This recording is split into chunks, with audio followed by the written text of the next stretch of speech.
'Andhra king' తాలూకు cinema అంత bad cinema ఏం గాదు.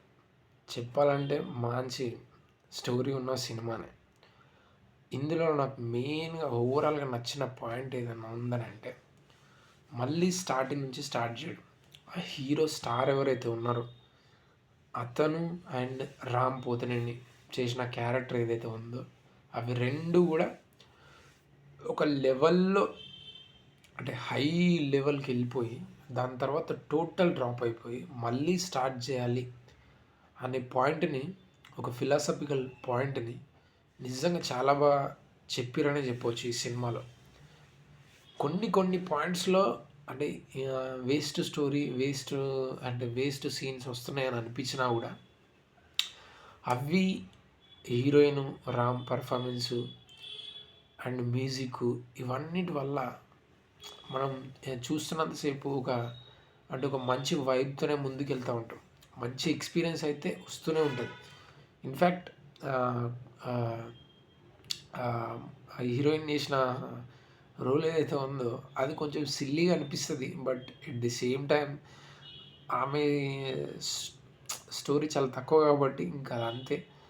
కానీ నాకు ఆమె విషయంలో నచ్చని పాయింట్స్ ఏంటంటే, ఆ అమ్మాయి వ టక్కున లవ్‌లో పడిపోతది. అంటే ఆమె పడిపోవడానికి గల సీన్స్ అంత బ్యూటిఫుల్‌గా ఏమి ఉండవు.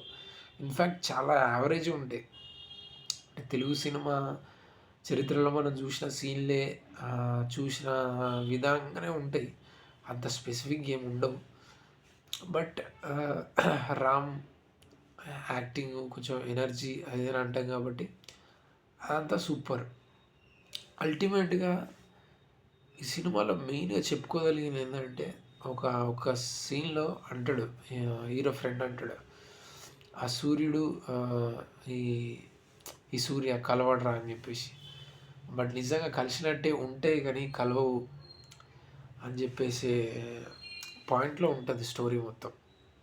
అండ్ ఆ స్టోరీతో పాటు ఇందులో కొన్ని గుడ్ పాయింట్స్ ఏంటి అంటే, మనకు ఎదురయ్యే సమస్య గూడా మన గోల్‌కి సంబంధించి తీసుకెళ్తది. బట్ దాన్ని మనం ఎంతవరకు పట్టుకొని పట్టుదలగా ముందుకెళ్తాం అని జెప్పేసేది మాత్రం చాలా తక్కువే.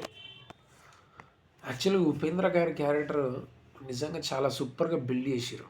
అంటే ఎట్లా అనంటే, ఒక సూపర్ స్టార్ రేంజ్‌లో ఉన్న పర్సన్ కష్టాలు ఏవైతే ఉన్నాయో అవి క్లియర్‌గా చూపిచ్చిర్రు. అందులో భాగంగా అతను సూపర్ స్టార్‌డమ్ నుంచి అట్లా ఎళ్తూ, దాని తర్వాత ఒక 7 ఫ్లాప్స్ వచ్చిన తర్వాత అతను ఒక సినిమా తీయాలంటే ఎన్ని కష్టాలుంటాయి. అండ్ ఒకవేళ తనకున్న ఆస్తిని అమ్మేద్దామంటే అందరి మనసులో మనం చులకనైపోతాం. అంటే అందరి దృష్టిలో మనం చులకనైపోతాం అనే పాయింట్ ఆఫ్ వ్యూ మనందరికి గూడా ఉంటది. అంటే ఇప్పుడు ఫర్ ఎగ్జాంపుల్ మనం బైక్ మీద విలేజ్‌లో ఇది ఎక్కువ జరుగుతది. అంటే బైక్ లేకుండా కాలు బయట పెడితే, అయ్యో! నేను ఇన్ని రోజులు బైక్ మీద తిరిగినా, ఇప్పుడు బైక్ మీద తిరగకపోతే అందరూ ఏమనుకుంటారో అనే ఒక చిన్న భ్రమ మన మైండ్ లోపల అట్లే ఉండిపోతది. అది మెల్లమెల్ల ఎక్కడి వరకు దారి తీస్తదంటే, ఒక స్టేజ్‌ల నువ్వు నీ దగ్గర మనీ లేని టైంలో ఎట్లా అయిపోతామంటే మనం చాలా వీక్ అయిపోతాం. అంటే సమాజం దృష్టిలో మనం యాక్సెప్ట్ చేయరేమో అన్న భయం ఎక్కువ కనిపిస్తది. దానివల్ల ఏమైతదంటే మనం వీక్ అయిపోయి నెగెటివ్ ఫీలింగ్సే మనల్ని అటాక్ చేస్తా ఉంటాయి. ఆ ఫీలింగ్‌ని కరెక్ట్‌గా అంటే ఒక బిగ్గెస్ట్ లెవెల్‌లో అంటే సినిమా రూపంలోనే కరెక్ట్‌గా చూపిచ్చిర్రని అనిపించింది నాకైతే చూస్తున్నంత సేపు.